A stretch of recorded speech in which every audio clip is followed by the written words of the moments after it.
Hey, everybody, and welcome to Mission Northwest Podcast. Mission Northwest exists to resource and develop churches that connect people to Jesus. I am your host, Wes Henry, and today I have a bunch of special guests. We are sitting with youth leaders from across Mission Northwest. Hey, everybody, can you do me a favor? Give us your name, what church you're serving at, and how long you have been there. Ladies first. Awesome.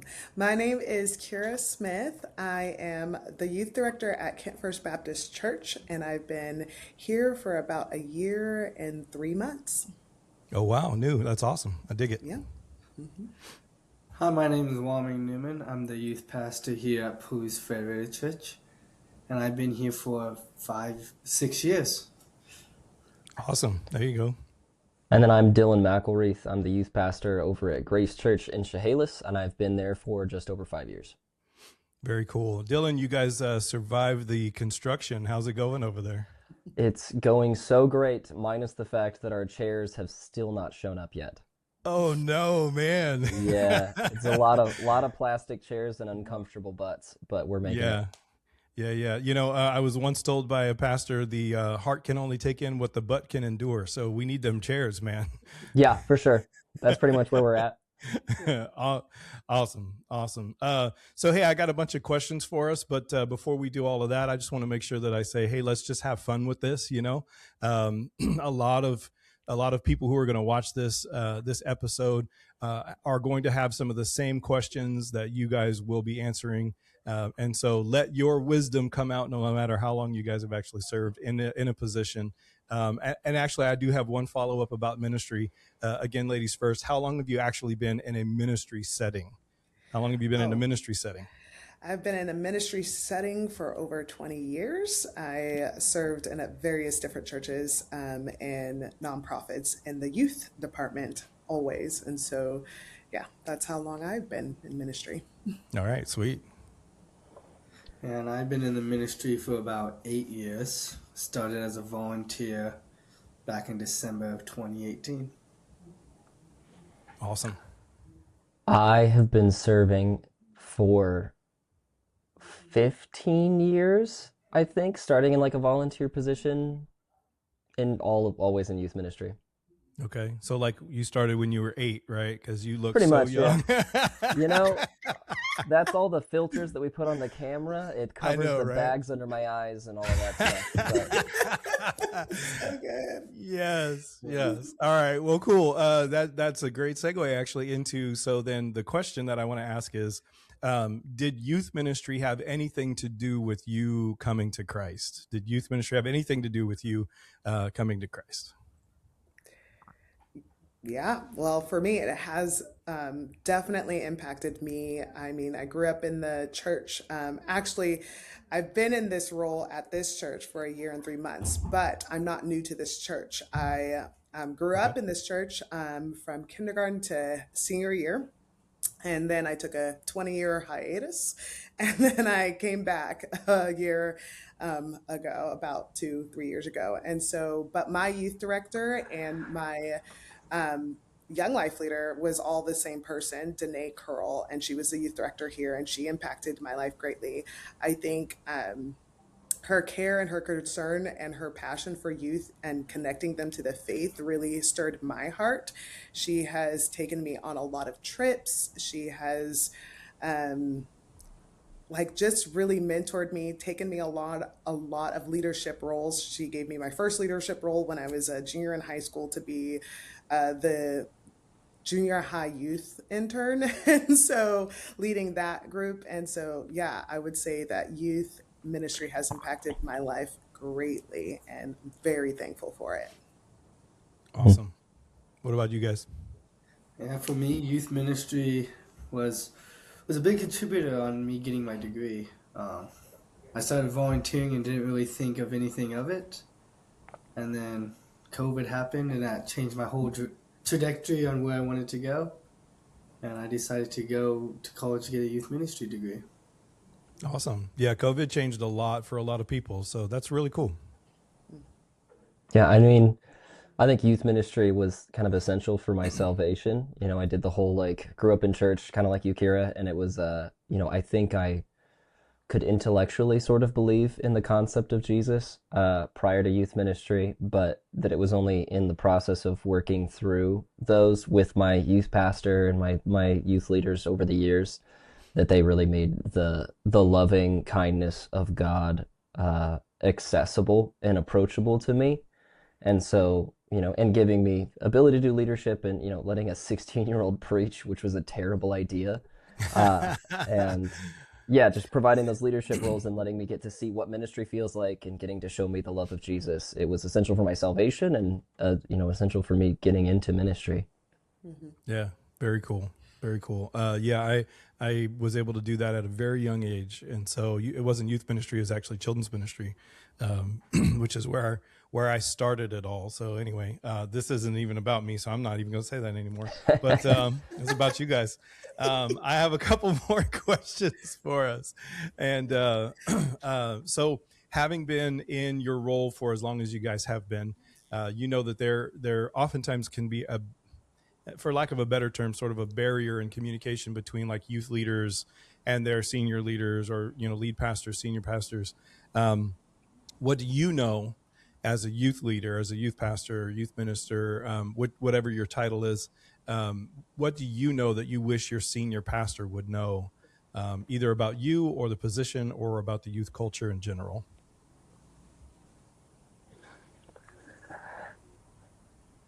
Everybody jump in at one time. I love that. It's just such an easy question. I'm just figuring out all the different ways I can answer it. So good. So good. I think when I think about, I think there's a variety of different things that could be discussed, but I think when we think about like specifically youth culture in general, if you look at the average age of a senior pastor, they're probably at this point in time, probably 50 to late 60s, maybe early 70s. So teenagers have changed significantly. They change every generation, every few years they change. And in some ways they stay the same. I think that one thing that I've noticed is that students now are less drawn to an event or to a signpost almost, and they're more drawn to an authenticity and a faithful presence. So it's like, you're not going to get as many kids to show up, or you're not going to get as many students to show up for one crazy, Mario Kart game night. Everyone goes crazy, all of that. That's not going to draw as many people as have a leader, like you're either your volunteer leaders or yourself being there for years and being faithfully present at their soccer games or telling them consistently that you love them and that you know their name and showing them that you're there. That seems to be the thing where it's like, we're not going to I don't anticipate having this like gangbusters growth. Everyone's coming to Jesus. Everyone's crying on day one. I kind of hope that in 10 years, they're going to call me to talk to me about their marriage. And that is what I think success needs to look like for us. Very good. That's cool. Well, what about you? I think it's fun to look at youth ministry as like a foreshadowing to like what the senior pastors are going to get. We get to teach the students, and then in 10 years, 5 years, they're part of the adult congregation. I think having that communication with the senior pastor, like what you're learning about these youth and what teaching strategies work better for them, and just kind of going from there. Yeah. Can I ask a question on that, just because I think that's fascinating? Has that affected your teaching style, do you think? Yeah. For me, my teaching style kind of goes between like with the group who I have. Some weeks I love just to sit around in a circle and just do an open-ended sermon of where we talk, we ask questions to kind of gain an idea of like where these students are at. Like most of our youth ministries, we have kids who this is the only ministry they go to, versus kids who they go on Sunday, they go to church every day, the parents are Christian and they're pouring into them. But also there's some weeks where I like to just preach sermon style, just preaching. Mm-hmm. Yeah. I like to go with the flow. Youth ministry is you make a plan, execute the plan goes off the rails, throw away the plan, and then you just keep on doing that. For sure. That's right. Nice. Ms. Kira, what about you? I think we are dealing with a younger generation that has no idea what the Bible is about and or know any of the stories or Mhm. how to even look at the Bible. I think one of the things on a regular basis, on a weekly basis, is that I have to tell kids to put their phones away so that we can actually open up the Word of God. They are so quick, they're so technology savvy that they can just, used to just scrolling on their phones, getting the Bible on their phones. And they're like, what? I have my Bible on me all the time. But I'm like, but do you know if your phone dies, how to read scripture? And the answer Right, is right. no, they don't. And it is very eye opening to me. Actually, it changed how I'm doing youth ministry altogether because now I'm like, all right, we're going to open up scripture. I'm going to have you read the words out loud. I'm going to have you meditate. I'm going to have you think on it because you guys are not being equipped. I think growing up in the church, we had the Sunday school, we had the little flannel graphs, we have, Veggie Not the Tales. flannel grabs. Listen, I dated myself. I Come know. I on. look young, but hello. Um, but we had, kind of this idea of where scriptures would be found about the Old Testament, about the New Testament. Mhm. But these kids have no clue whatsoever these days because they're not being taught that. And like you said, there is kids that are coming in that are that this is the only place that they'll get scripture. This is the only place that they're finding out truth, and they don't know even where to go get a Bible. I had a student be stuck in King James and was like, I don't understand that. I'm like, ooh, let's give you a different translation that you can Right, understand. right. Yeah. And so I think that's one of the things that senior pastors really I aren't aware of is the fact that this culture is really biblically illiterate. And so because of technology, because of being maybe a postmodern Christian society, um, and the Bible and the events and churches are not the draw, but authentic relationship is the draw. And so, um, yeah, I think that's like one of the big things that like we all need to be aware of is how do we strengthen their understanding on how to read the Bible. Yeah. Very good. Something fun I do with my youth who like to use their phones is I always play a game with them on. I have a student give me a Bible verse, and we race. If I can get to the verse in my Bible before they can get it on their phone, they have to use a That's awesome. Bible. That's So awesome. So good. That's Love so that. good. it's something fun that if they beat me, I let them use the phone that time, and then Hmm. we go from there. But it's something And then you fun. work on your Bible drills for next week, so that way you can destroy them next time. Yes, you're like, There's been a couple of weeks where I'm like, I'm really slow this week. I should probably cheat and like get my Bible soon. Put a little tab in your Bible and Yeah. already know what you're going to call for. Yeah, that's great. yeah, so good. Oh man. Well, yeah, those are some great insights, and as a senior pastor myself, I would want to know those things for sure. The culture today of the youth. Now, I have one. My youngest son is 16, so he'll be 17 this year, and he is smack in the middle of that culture of everything's on the phone or everything's a game, and so we're doing our best to try and get the word in front of him. And that kind of leads me to a different question, or sort of our next question here is, do you think that parents are doing things or are allowing things in the lives of youth that are hindering their spiritual growth, right? Hindering their discipleship growth?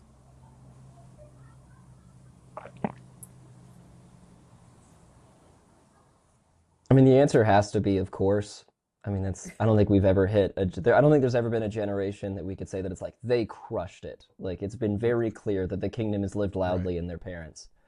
I think when we look at research and the way in which students interact, I mean, I think that, not to put any blame on parents, because I am one, and I know that screen time is a whole thing, but I think that the requirement of technology that students have is pretty damaging.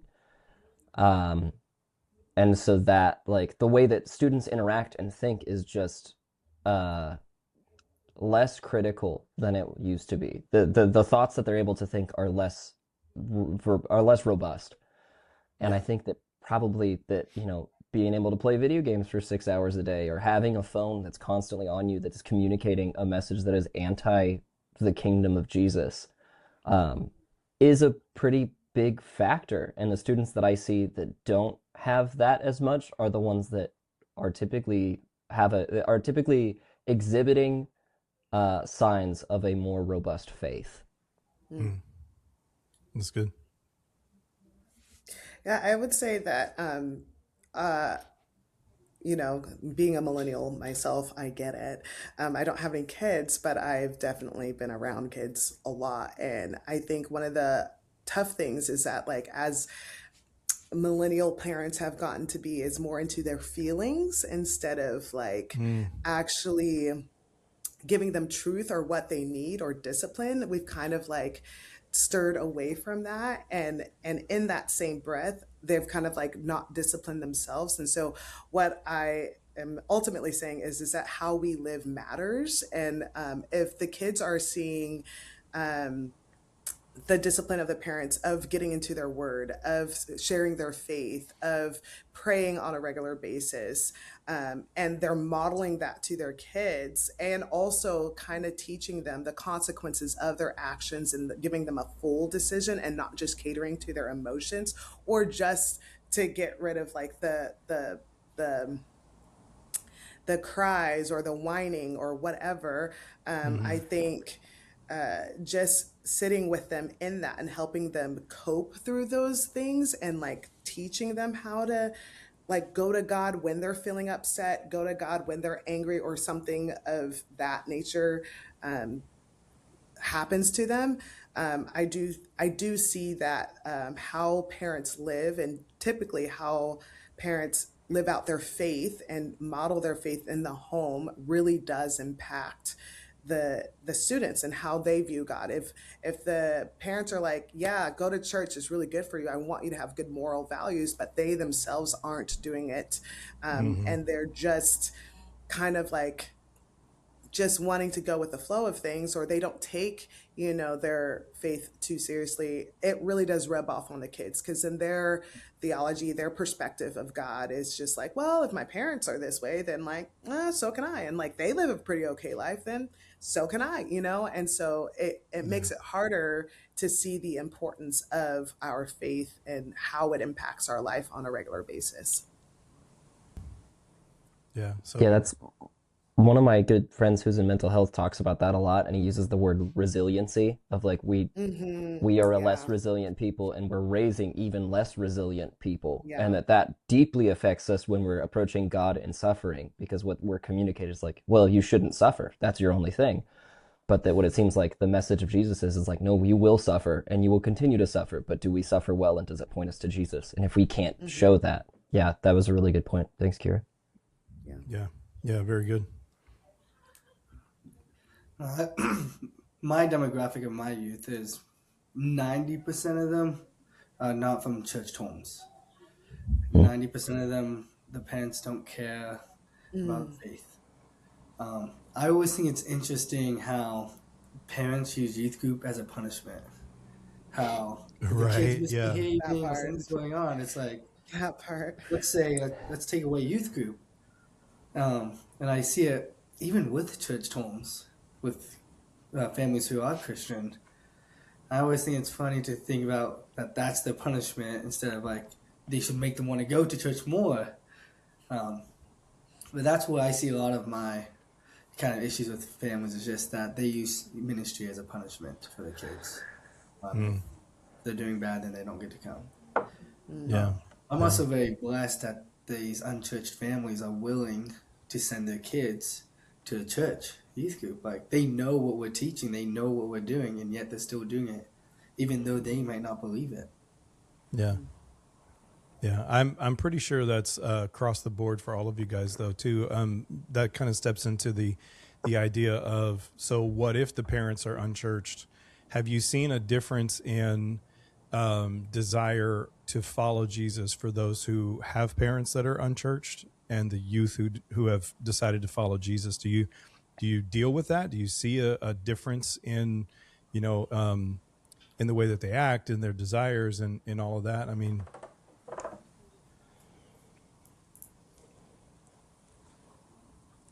mean, I feel like those who have come from unchurched families and they see the stark difference, there is a little bit more hunger there for those kids. I find working with various students and working with a nonprofit that catered to unchurched families, the kids that would come are really hungry because they see the brokenness in their home. They see what life is like without God, and it's tough. And so they're yeah, like, listen, I'm going to do all that I can to make sure that my life is uh, well more balanced or successful in those departments of relational or yeah, with relationships and with people. And so I find that with those unchurched homes, like there's just a deeper hunger for the word, deeper hunger for relationships and connectivity and feeling like they belong. And so they, yeah, I just find that their hunger is still just different. I think I'd for sure second that. Yeah. I think that we've got, when I think about our students that are unchurched, we have kind of one of two spectrums. It's either the ones that it's like, shoot, I didn't know prayer actually made me feel good. And then they start praying a ton, which is crazy. Yeah. And then we've had some where it's just like, it feels like they want to push the boundaries just to almost test you. And in so doing, because to them, like we get to be like a mediator between us and God, which isn't quite exactly right, but that's how they view us right now. Where it's like, hey, are you going to stick around? Because if you're going to stick around, then that probably means God will stick around. So it's like, you know, they'll be the ones that, you know, try to smoke in the parking lot or something like that. And then instead of just kicking them out, we have to be the ones that like, hey, it's okay. But then if we can still keep pushing them towards, and no, you know, not pushing them away, but pushing them towards God, it seems as though that hunger really kicks in and they start to realize like the desperate need they have. Maybe a little bit easier than students that are very churched. I don't quite know, but it seems that way. yeah. The way you're out there in Palouse, how is it out there? I mean, do you feel the difference between those who are unchurched and those who have been? Yeah. About here we have 4 churches between 2 towns, and most of the kids aren't churched. And I've talked to the kids about kind of like, what is youth group? Why do they come to youth group? And what is it for them? Like, what does it mean? Yeah. I did this conversation with them about a couple of weeks ago, and a lot of the kids kind of brought up like, this is where they feel safe. Out here, there's not a lot of support because we are a smaller town. So kind of that our church here becomes a support for families. And just kind of realizing like and learning that like for a lot of these kids in our area, it's somewhere where they feel safe. It's somewhere where they don't feel like the parents are gonna do something. So it's been really just nice just knowing that like they feel safe here. And ministry is all about relationships, like building the relationship to show them who God is. So I've been very blessed about being able to do that with these kids. Very cool. Very cool. So staying on the same train of thought, then, can either of you, any of you, name what you feel one of the biggest barriers is to sharing the gospel with the unchurched in your area? I have some ideas, but you know, we definitely like to hear from you. What do you feel like is one of the biggest barriers to sharing the gospel with the unchurched youth? A lot of it is just they see social media and they see it as all truth. Everything on the internet to them is truth. I like to make the jokes to the youth that it is truth. Everything on the internet is true. Abraham Lincoln posted something about that last week. Come on. So, just know that they feel everything is truth. And how do you teach them that it's not true when they feel like it's so much true and that the society is even pushing that it is true? Yeah, I would say social justice right now is like a really big thing in the youth, and they want to use their voices and their passion and their emotions to get their point across of the suffering that those who have and those who have not are enduring. And I think one of the big stumbling blocks for unchurched kids is that they can't get over the fact of why suffering, so much suffering. And like, if God is good, why does so-and-so have cancer? Or if God is good, why did this kid get unjustly, accused of something that is so innocent, they're innocent for? And so I think that's a huge hindrance in the youth community, especially out here in the Seattle area, where like it is all about the justice and the Black Lives Matter and, Asian hate and all of the above. And so those are kind of the things, and they don't see God as a just God or a God of justice if they're just, turning the other cheek and, just wanting to do things in a non-violent way. And so, I would say that's kind of, at least over here, one of the hard things about reaching unchurched kids, or what would be a stumbling blocks for them to come into faith with God. Yeah, good. I think that there maybe is something to like the prior generation or generations, like philosophical truth claims, and then the way that the church responded to those, where it's like, I don't think any student has actually thought through the problem of evil and in a really robust, or most students probably haven't, in a really robust way, and then come to a conclusion that God can't be real because of suffering. But I think that enough people have posted about it on Twitter that then it's become this, like you said, where it's like, oh, it's on the internet, so it has to be true. Where I've talked to a lot of students where it's like, oh yeah, the Bible's full of contradictions, and so I can't trust it. It's like, show me one. And they're like, well, I've never touched a Bible before. It's like, well, then you don't get to say that it's you don't, like, Right?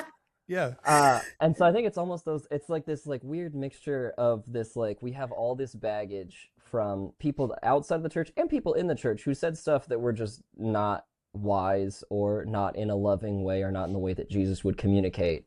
And then that stuff sort of compounds to where it's just like, oh yeah, just look at that. And then that's what's the problem. That's why I can't believe in Jesus. And so I think that it's, making him real and the relationship with the triune actually feasible is something that, like, we have to fight through. Yeah, that's so good. I was also kind of thinking, like, I think we also have to fight through, like, churches who aren't doing the best. Who, like, there's youth, because they're on social media. Like, social media likes big things, likes to have big news to get attention. And sometimes that big news is just a church that didn't do well. Didn't do well at certain things. So now they put a generic view over everyone. All the churches, like, oh, this church did this, you'll probably do this too. Yeah, the amount of things that a student have told me, I saw this on TikTok. You're like, oh no, this is gonna be bad. Yeah. So to follow up this question, we've been on social media, been kind of kicking social media around a little bit. Our two-part question: are you good at social media as a youth pastor or youth leader, or what are you going to do to combat all of the things that they take in that they feel are true, just because it's on social media? I think the biggest thing is teaching them how to talk and listen. I think that's one thing we've lost just through the years with social media, is like, I'm right, so my truth is the only truth. Instead of like, yeah, I think this, but like, what do you think too? Having them actually be investigators of like, what is the true thing? That's good. I mean, to answer the first question, I am terrible at social media, like so bad. I think my profile picture is when I got married 10 years ago, because that was the last time I checked it. Oh wow! So in that, I'm fairly terrible at social media. So back on your MySpace page, right? Like back Yeah, in the day, exactly. Yeah, me and Not the MySpace page. me and my one friend who's the CEO of MySpace, because you automatically got him, right? Exactly. Yeah, you and Tom. Yeah. Yeah, exactly. I was like, I couldn't even remember the his only name. It was person like on your Mike top something. Oh my god. when I think about combating social media, I think the things that have been, or combating all of the things, the effects and all of that, I think some of the things that's been most beneficial for us that I've seen is in my own walk in faith. I've, over the last 3 or 4 years, I've gotten really into into asceticism or the monastic practices or things that deal with sort of the, how do we actually practice being with Jesus and almost like a mystical union sort of a thing. And so I've started to bring that into conversations with our students. And so conversations, I'm like, hey, maybe we should just be silent before the Lord instead of just dumping all of our stuff and try to listen to him. Or maybe we should actually maybe within healthy boundaries fast, from food or from other things and use that opportunity as a time for prayer to the Lord. And so seeing that interact with students to where they're not getting bombarded with as many things because they're trying to live a more ordered life has been really positive. And I just try to give students really good books. I mean, I think that if we could have people that read more and read better, and especially things that draw them closer to the Lord, I think that the ability to critically think and the ability to think deeply of things that are of the Lord would grow. Yeah, and so that's good. If we can give them resources and make sure that it's not like we dumb it down so that way they think that they're not as intelligent, but also that we're not giving them the Brothers Karamazov or something, but something accessible. I think there's been a lot of positive that I've at least seen with some of our students because of that. Yeah, good. Yeah. I think to answer the first question, I too am terrible at social media. I think for me and my own just well-being, I realized it was a tool that was just sucking me dry and sucking my time away from being with people, that I was like, we're just gonna cut this out. I still have these platforms, but anybody that knows me or that has encountered me is like, oh, we should probably hang out and or call because she's not going to check her social media. But what students who do live so much on social media, I think one of the things that and I think I might even just introduce it because as we're talking, I'm like, yeah, how would I combat that? But I think even just having a time where we would discuss like, hey, let's have a conversation about this. Like, okay, what did you see? Why do you think this is true? Like, help me to figure out where you are landing on this and why this is so impactful and changes your life and your perspective on things. And then have conversation of like how I have gone through similar conversations of things that have impacted my way. I mean, you're right. I grew up in the era of MySpace and early Facebook, and so, and I remember the impact that has had and the conversations that would take place because of those things. And so I think one way, I really think I'm going to try and do this now, is just to have okay, let's have a social media time. Let's talk about what the trend is on social media. What is it, how this is impacting your well-being, how you think, your mental health. What does that, and then bring it back to the truth of like, okay, so, but what does God say about who you are, your identity? What does God say about, how you should treat one another? What does God say about slander and gossip? And like, how do we find what is true and what is not true? And then also defining some terms for them so that they can really navigate critical thinking of like, what does hypocrisy mean? Or what does it mean to look for a false teacher? Like, what are those things that they can like, oh, this doesn't match up with this. And should I really take that into me and live out, And so I think that's probably one of the ways that we can probably do a better job, is just inviting the conversation in. I think a lot of people are like, social media, it's garbage, but being curious and giving them voice to kind of shift it out for themselves, of what they believe and why they believe in the social medias, and then bringing it back to scripture of what God says, who they are. Very cool. I think also reminding the students that social media can be a tool too. It can be a great tool. Like I know Mission Northwest, like I get to see what's going on. Like Mission Northwest posted a podcast. Like it's a tool too. Yeah. Yeah. And we only get about an hour or two a week with our people, and from youth ministry all the way to adult ministry as well, and all in between. We get like an hour, maybe two tops, with everybody. And Kira said something about people allowing things in, right? What are we taking in?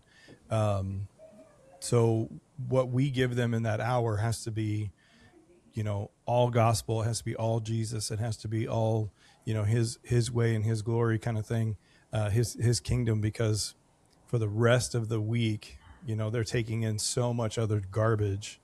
It's super important that we have, some way, shape or form to offset some of that, even for just an hour a week. And especially with the onset of AI happening as much as it's happening, whether you feel it's good, bad, or, feel about it good, bad, or indifferent, which I'll actually ask the question here then, with the onset of AI, are you guys finding it harder or easier or the same to walk youth through finding actual truth? I know this is a curveball question, but that's okay. I don't really know how much I've really talked to them about AI and youth ministry as much as social media. Okay. Yeah, I think a lot of the... Oh, go ahead. No. Go ahead, Dylan. Oh, we're going to Canadian standoff this, Kira, and I will win. Go ahead. Kira, guys, she's like, no, it's good. Taking the drinking something route. Okay. All right. I think a lot of the time, the way that we've interacted with AI as of right now, is a lot of our conversation is with regards to they just treat it like Google, but it's like the worst version of Google. And so, where students have been like, hey, I think I have this mental disorder. And it's like, well, did you chat GPT that? And then that's what it is. Like they just chat GPT'd, hey, I feel this. And then, it fed them whatever they wanted. And so I think that's been some of the discussion. And I'm sure that discussion will grow in terms of hey, this is a thing that's supposed to spit out what you want. And what you want probably isn't what you need right now. But I'm sure that as AI gets more developed and as we see, some of the really destructive or really beneficial things that can come of it, it might become more of a tool or more of a, just the worst thing ever. Yeah, you said it perfectly, because that's exactly what I was going to say is technology is just at the tip of their hands all the time. They're like, well, I don't know how to do this. Just chat GPT it or YouTube it or whatever. And we do see the benefits of resources to help them to actually figure things out. And it is good for that. But then there is that dark side that we have to be aware of, which is well, I'm not feeling this way. Tell me what I want to hear. It's that itching ear type, mentality of just oh, but this is what I want and what I want it right now. And AI has the ability to do something that's right now, whereas Jesus is long suffering. So that patience that they don't quite understand or have that resiliency to be patient. And so with the onset of AI, for my kids right now, none of them, they're all very quiet, very after post-COVID. They don't have any social skills. And so AI is not even on their radar because they're I want anime, that's what they are all about. They're K-pop Demon Slayer. Let's talk about it. I'm like, yeah, let's talk about it. But as I am seeing made aware amongst, students that are, and, other people that I am in relationship around, AI really has the potential of being beneficial, but also super harmful, because there's research out there that has led ChatGPT to teach someone how to commit suicide, which is really terrible. And so I think as spiritual leaders, we really have to be aware of what this generation is combating and learning how to equip them for their fight. Every generation has a different fight, right?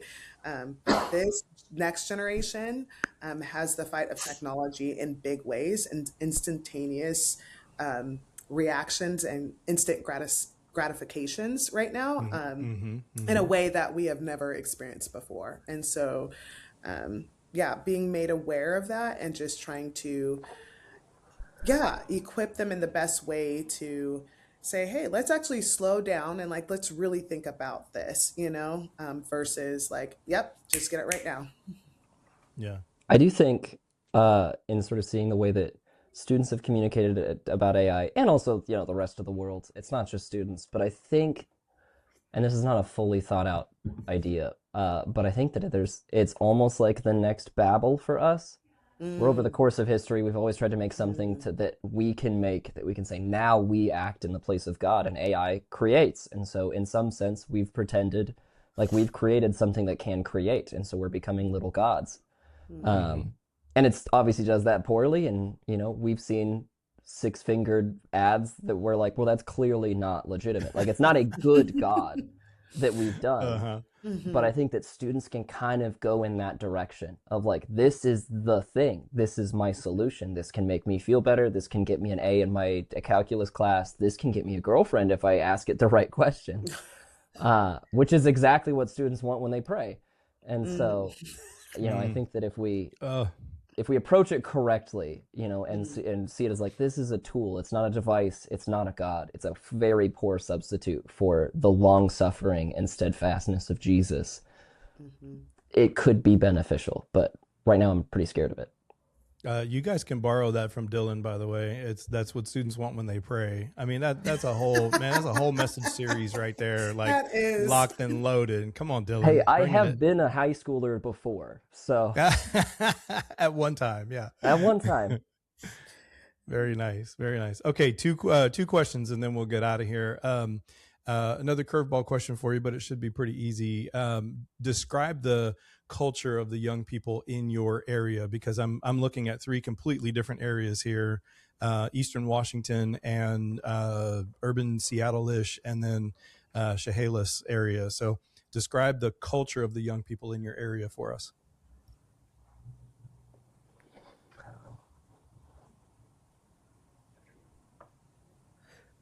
I look at my area and I feel pretty fortunate in some ways. We're far enough from town where there's not fun things to do, but close enough where like youth group is that fun thing. Like, they can walk to youth group. They can't walk to the city to go do something. So I think I feel lucky about that. I think being in a smaller place, all the youth go to one middle school, and it's a small middle school, so it kind of feels like they're stuck in a family because there's about 20 kids in each grade in the middle school. Okay. So kind of knowing like when they come to youth group, like they've been with them at school all day, and it kind of feels like that family bonding in a way. I also know that my area struggles with a lot of just people who don't have a lot of money. So we have that in a lot of our students. It's kind of our demographic. I mostly have females, which is always interesting when it's all girls and two guys. Right. Yeah. Oh, go ahead. Man. I will say for the urban area, we have just a mix. It's just a giant mix over here with our students. We have a lot of transient here in Kent because this is where SeaTac Airport is about 20 minutes away, and this is a port city and it's a refuge city. So we get a lot of refugees, a lot of different multicultural, multi-ethnic, and multi-generational families around here where the students are seen as the adults because they're the only ones that can speak English and can care for their adults and make sure that they're connected with. And then we have like the really rich and the really poor all at the same time. And so it is very fascinating on our perspective on finances, our perspective on trips and activities. Some are like, I can't afford it. Others are like, I can afford it 20 times over and then some. And then we also have like this Seattle freeze culture where everyone keeps to themselves. Like they're friendly enough. They'll say hi, they say hello, and maybe do some small chat, but don't expect to hang out with them longer than that 5 minutes, It's like, more like, hi. yeah, exactly. Yeah. Um, Yeah. Or why are you it's like, talking to me? Yeah. Uh-huh. yeah, and we're the maybe culture, which maybe usually means no. And so there's just a really interesting mix for the kids. And then it's really interesting here at the church that I'm at. It's just like this little pocket of really introverts. And so Right. everything is Right. scary to them. The world is scary. People are scary. I only want my family and my uh, comics or video games or anime and my one other person. So like getting them to like see that the world is not a dangerous place is also a challenge here. And so like it's just like, okay, so we have like the bigger picture of Kent, and then we have like this little pocket, and it's like, oh, such fun, such fun. That's awesome. Well, I'm sure that you're not an extrovert in the slightest, Kira, given all the No. conversation. Yeah. Mm-mm. Deeply introverted. Yeah. Okay. You're just gonna For those drag all of watching, those that is a social media lie. I'm just saying, it's a social media lie. you're just So gonna we can drag all decipher those the introverts truth. into extroversion. Right. Right. Yeah. Kicking and That I screaming. mean, all the introverts need a good extroverted friend to get them out of their shell, and I am that extroverted friend. I So, am Yeah, that for sure. friend. You grab them kicking and screaming into the light where they can see at least more than three people. Yeah. yes. There you go. What Yeah. about you, I mean, Dylan? yeah, when I think about our dynamic, we're in a weird spot. We're right in between Portland and Seattle. Like literally they're equidistant from each other. And so there's not a lot to do. But we're like 30 minutes from Olympia. There's places around. And so people will do a lot of stuff. The big thing is that people here, I think, have picked up on the fact that it's like, oh, there's not that much to do, but there's enough to do for sports. So it's like sports is the big thing that draws students away from youth ministry, which is, Yeah. it's a thing. And I think that you can be in sports and love Jesus and still be attending and doing really good things. But a lot of our students where it's like, man, I'm not going to see you for the next 6 months because you've got travel ball and then league ball and then you're doing postseason ball or whatever it is. And so Yeah. Yeah. they'll be busier than the average full-time working adult. Um, and so, yeah, I mean, I think we deal with a lot of like burnout and a lot of students that are just like, well, yeah, you're supposed to go to bed at 2 and wake up at 6 because that's the only way that you can afford to get a C average in school and keep all my sports together. Oh, wow. Yeah, it's kind of crazy. I could not imagine that doing that at 12 through 16. That blows my mind. And so I think that's sort of a thing that operates with that. I also think that, we live in a pretty small community where most of the time people have left and then have come back to raise kids. And so a lot of our students have known each other or known about each other for basically their entire lives. And so you get the occasional transplant and they feel super lost. And then you have a lot of the people where it's like, they can have almost the opposite end of the problem of like, oh, I hated that guy in second grade. And you're like, well, cool, you guys are graduating high school now. I'm pretty sure he's not going to steal your animal crackers. Like, Right. so it's sort of a different conversation. Yeah. Yeah. Yeah. Yeah. All right, cool. The last question that I have is one of my favorite to ask everybody. Kira, we are going to start with you, and Dylan will wrap it up with you. And so let's see. What is God teaching you in this season of life? And if you could name the season, what would it be? Living in the tension of and. Come on with it. I think as I have entered into 2026, I feel like I've gotten the Job ride. I don't know how I got on this ride, but I got on it. And so here we are. And at the same time, there's a lot of beautiful things that are happening that I get to be a part of and I'm excited for. and seeing God do amazing things. And so, really navigating this tension of and, where there is weeping and mourning, literal weeping and mourning, and then there is literal rejoicing and celebrating at the same time. It's kind of crazy. This weekend, I am going to be a part of a wedding, and then also a dear friend has passed, and all is on the same weekend. And so, Wow. Yeah. yeah, I feel like that tension is really strong, and the Lord is navigating me through it. And then how that plays out with, ministry and people is like everybody's living in the tension of and. Everybody has the thing that is they're really excited about and things that have really crushed them, and finding the ability to suffer well with each other is kind of what the Lord is navigating me through this season of life. So that's kind of what the Lord is teaching me and making me a better leader, a more empathetic and compassionate person to really sit and listen and be with people is more important than being right or getting the tasks done in a certain way. So And good. so we're really just practicing the presence of God in this tension. So, Very good. Gotta preach, ma'am. Yeah, thank you for sharing that. of course. I'm trying to think of what my season name would be. I'm having a lot of change in my season over here. Yeah. So something interesting about our youth ministry is, so for 3 years, we have 4 churches doing one youth ministry. And each church was a different denomination. Because we're a small area, we had an Assemblies of God church, Calvary Chapel, Baptist church, and then another church. And then these last couple of months, we decided to kind of like start going our separate ways, which is good.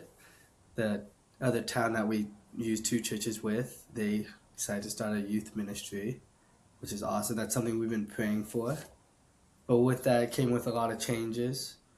A lot of our youth kind of went down, so it's kind of the rebuilding, regrowing, and moving on, moving with. But yeah, I think my season is just a lot of change. I don't really have a title. No, that's all good. That's all good. Yeah. That is in and of itself a title, man. Seasons of change. So yeah. Yeah, thank you for that, man. I think when I look at sort of where I'm at, it's like a reflection sort of a time for me. I've got a toddler. We're gonna have another baby born in May, which we're super excited about. And I've been here for 5 years, and so I'm seeing, like, I made sure to mark like who my first 6th grader is when I walked in, and that 6th grader is now a junior in high school, and he's gonna be graduating high school next year. And so it's like, man, I've pastored most of these students their entire time in youth ministry. And so, like, what does that look like for me? How is my faith different? What are the ways in which I need to change youth ministry, in which the youth ministry has changed just post-COVID, post different youth pastor, post all of those things? And how am I supposed to be the best youth pastor to these students?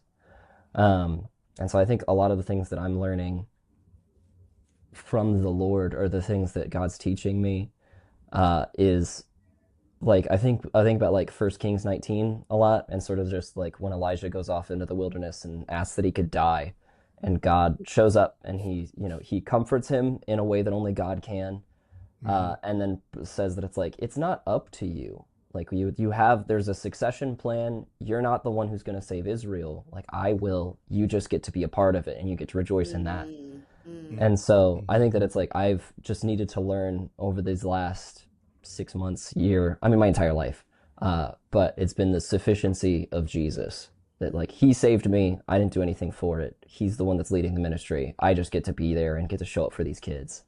And then it's not up to me. Yeah. So good. Yeah. Hey, thank you guys for your answers, for that moment of vulnerability. It's always great to hear what God is doing, in people's lives, but also across Mission Northwest. And so you guys are just a small representation of great leadership in Mission Northwest. So I just want to say thank you for your time today. Please make sure that you tell your senior pastors, lead pastors, whichever title they hold. I said thank you for borrowing you for a couple of hours, and I think that's a wrap. I mean, I think you guys nailed it, and so I want to again just say thank you. And for everybody watching, if you have enjoyed today, please make sure that you like and subscribe on our YouTube channel and or wherever you are listening to this podcast. Share it out with all of your friends. And you guys too, you better share it with your youth ministry friends. That's all I'm saying, right? You'll be like, hey, look, I was on a podcast. Woohoo. And so exactly that way. Yeah, exactly. Woohoo. Like get it out there. And again, thank you. I appreciate it. I will also link all of your churches down in the description so that everybody, if they want to go, check out what you guys are doing and things, they can do so as with that. So thanks everybody for watching. I appreciate it. We will catch you guys in the next episode.